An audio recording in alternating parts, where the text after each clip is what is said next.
Quite a while ago when I was reading in public, I was never filmed. So being filmed induces paranoia. Everything is electronics today. All right, I'm going back to Sunday the 5th, Marianne Moore's death in 1972, Johan Runberg, born in Finland in 1804, and William Seward Burroughs in 1914. Janine Pommy Vega, Hudson Valley poet, born in 1942. On the 6th, Hudson Valley writer Harvey Havel, novelist, some of you know him, 1971. Bob Marley, born in 1945. Christopher Marlowe, born in 1564, and the Italian poet Ugo Foscolo in 1778. On the 7th, maybe you've heard of this guy, Charles Dickens, born in 1812, Sinclair Lewis, 1885, David Ignatow, 1914, Laura Ingalls Wilder, 1867, and Sheridan Le Fanu's death, well, he was a vampire, so he really didn't die, 1873. Hazel Hall, an American poet you should have read, but you've forgotten already, 1885. And the 8th, which was Wednesday, Jules Verne, 1828. Kate Chopin, 1851. John Ruskin, 1819. Samuel Butler, another British poet, 1612. Elizabeth Bishop, who, by the way, graduated Vassar, if you didn't know.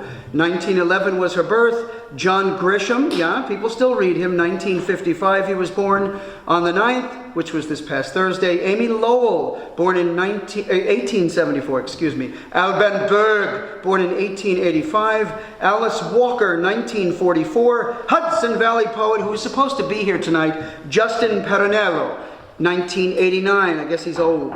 Seamus Dean, one of the greatest living Irish poets, 1940. And today, Sir John Suckling, born in England in 1609. Bertolt Brecht, born in 1898. Boris Pasternak, born in Russia in 1890. And Charles Lamb, born in 1775. Those are just a few, Here's one by Boris Pasternak. Now, if you haven't read the book, Dr. Zhivago, at least go see one of the movies. There are two versions of it. The Lean film in 1965, and then there was a version in 2002, which is quite good. It's probably about the best work that Keira Knightley has ever done. She played Lara in the remake. But read the book. It's pure poetry. February. Black spring. Pick up your pen and weeping of February in sobs and ink. Write poems while the slush in thunder is burning in the black of spring. Through clanking wheels, through church bells ringing, a hired cab will take you where the town has ended, where the showers are louder still than ink and tears, where rooks, like charred pears, from the branches in thousands break away and sweep into the melting snow, instilling dry sadness into eyes that weep. Beneath, the earth is black in puddles, the wind with croaking screeches throbs, and the more randomly, the surer poems are forming out of sobs. Boris Pasternak. Yeah, translated by his kid's sister Lydia, this whole collection. Here's one by Amy Lowell. Don't worry, it's not that long. Remember the Lowell family of Massachusetts? Robert Lowell, and long before Amy and her cousin Robert Lowell was James Russell Lowell, who was one of the few poets in the Northeast who actually was friends with Edgar Allan Poe and cared about him. Everybody else hated his guts. Night clouds. The white mares of the moon rush along the sky, beating their golden hooves upon the glass heavens. The white mares of the moon are all standing on their hind legs, pawing at the green porcelain doors of the remote heavens. Fly, mares, strain your utmost, scatter the milky dust of stars, or the tiger sun will leap upon you and destroy you with one lick of his vermilion tongue.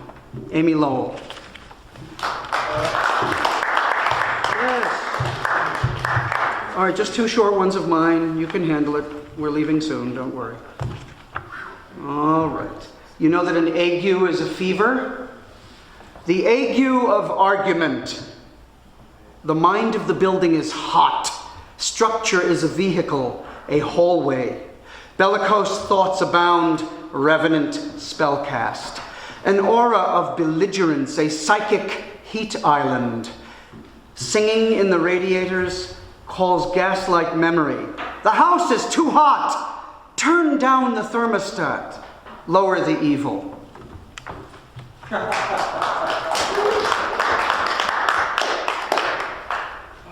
All right. This is about winter birds. The murmuration and the murder. Bird blind, a swoon of birds above tombs of snow. Winter birds preserve memory of tribal verses, variations on a theme of thin winters and pine silence. Wind cold dims the mud with snow, stops the blood, and blows omens of tundra specters. Branches creak, apiary asleep, orchards ornaments polished in bluster breath. Night's delegates read my will of snow. Crows, you startle my shallow slumber, barking in your sudden flight.